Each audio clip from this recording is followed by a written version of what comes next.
Hola a todos y a todas. Después de haber hecho un par de audios en los que dentro de este tema 9 hablaba de la parte inicial de ese resumen que os pasé, referida a varios principios que se utilizan en geología en la datación relativa, esto de la datación relativa está en el primer audio, vamos a terminar con esos principios con los dos que nos faltan, el de sucesión faunística y el de las relaciones transversales. Eso es lo que vamos a tratar en este vídeo. Entonces, primero os enseño esta parte del documento que vosotros tenéis ya. Viene a ser un resumen del tema del libro, en el que os recuerdo que ya vimos con esos audios previos lo que era la datación relativa, lo que era la datación absoluta, y también empezamos con algunos principios fundamentales de Steno. Concretamente hablamos de horizontalidad, de continuidad lateral, de superposición de los estratos. Nos quedan dos: sucesión faunística y relaciones transversales. El principio de la sucesión faunística. Bueno, pues este principio se utiliza porque hay una lógica que nos dice que en distintas etapas de la historia de la Tierra, distintos momentos, había distintos seres vivos.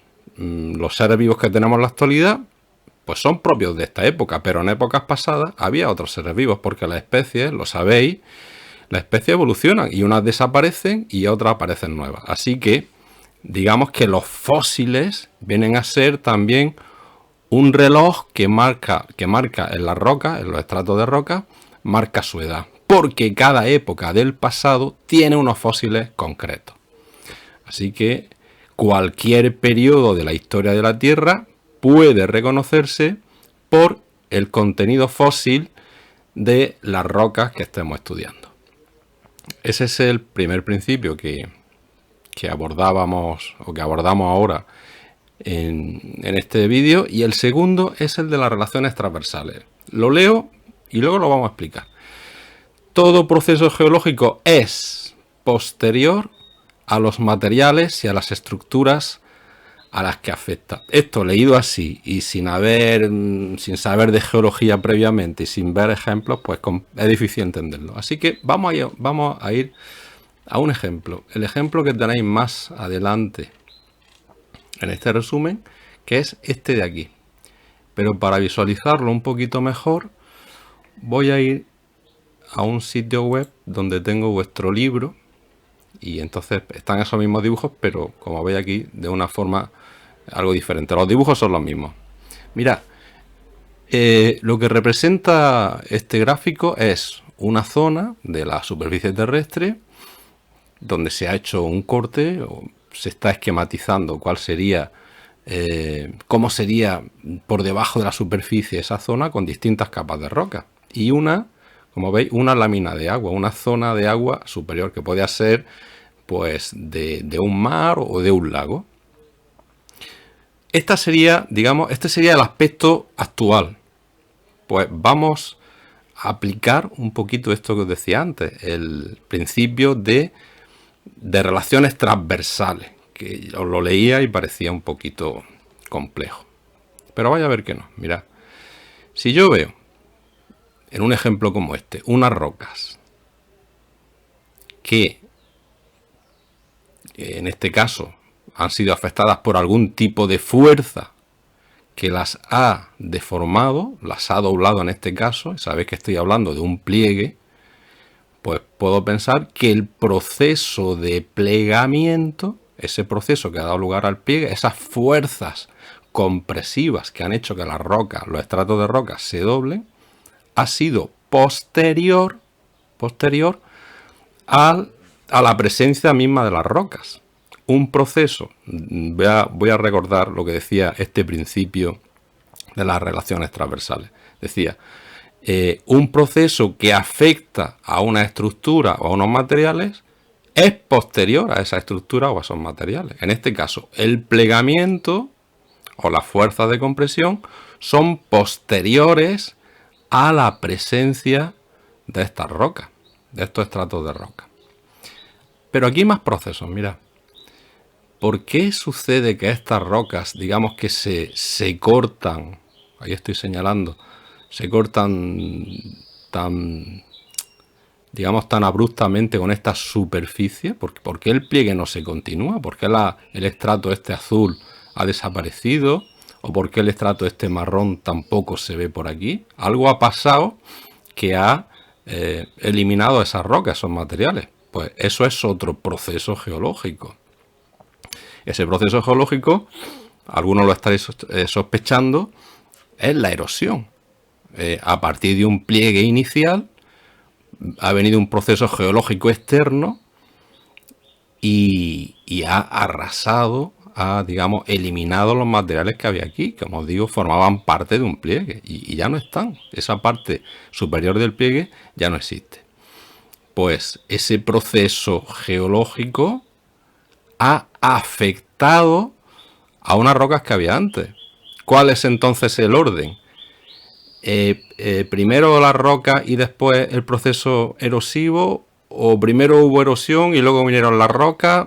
Bueno, pues estamos lo mismo de antes. Evidentemente primero estaban estas rocas, estaban aquí con su pliegue correspondiente, y como la erosión las ha afectado, la erosión sería el proceso que en orden viene después. Esto sería, la erosión sería un proceso más moderno que el plegamiento de la roca, y a su vez el plegamiento es un proceso más moderno que el origen mismo de la roca por deposición, por sedimentación. Bueno, pues vamos a echar hacia atrás. Y lo puedo hacer porque aquí esto es un poquito interactivo y fijaros. Mirad, vamos a repetir la historia, pero ahora viendo los dibujos separadamente.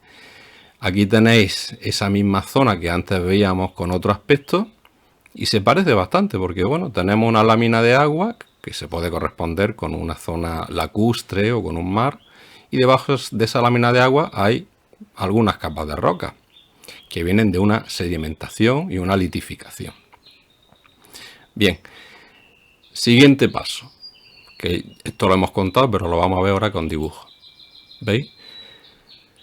Sucede un plegamiento, tenemos los materiales que teníamos antes, pero ese plegamiento, esas fuerzas compresivas han hecho que se arruguen, que se doblen esos estratos de roca, aparece aquí un pliegue, y esto pues ha venido después de que las rocas estuvieran ya depositadas y formando los estratos. Además, veis que aquí está sucediendo algo curioso, y es que ya no hay mar, o ya no hay agua, ya no hay lago.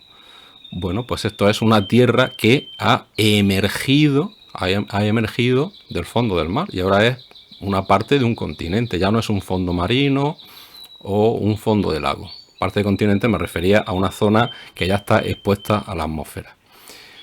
Y como es normal, cuando una zona de tierra se expone a la atmósfera y sale del agua, pues empieza a erosionar, se empieza a sufrir agentes geológicos externos que la van desgastando.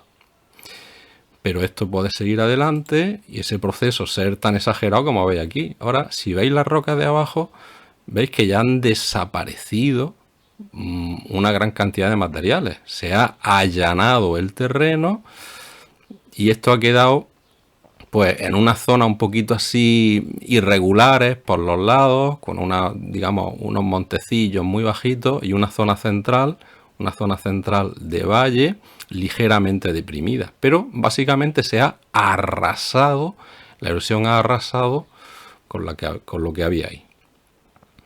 Y el siguiente paso de la historia de esta zona de la superficie terrestre es el paso que habíamos visto al principio. Y yo lo que he hecho es, antes, interpretar con lo que veo aquí todo lo que vosotros luego habéis visto paso a paso.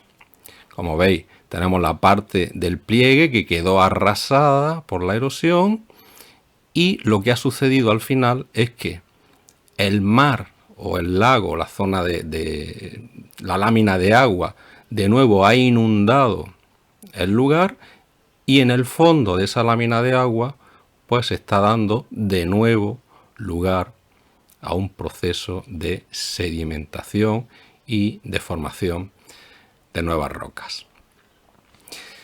Bien, pues estos eran los dos principios que nos quedaban por ver. Y en breve os pongo otra cosita y en breve os mando más trabajo. Seguimos conectados, espero que estéis todos bien y vuestra familia. Un saludo, venga, hasta luego.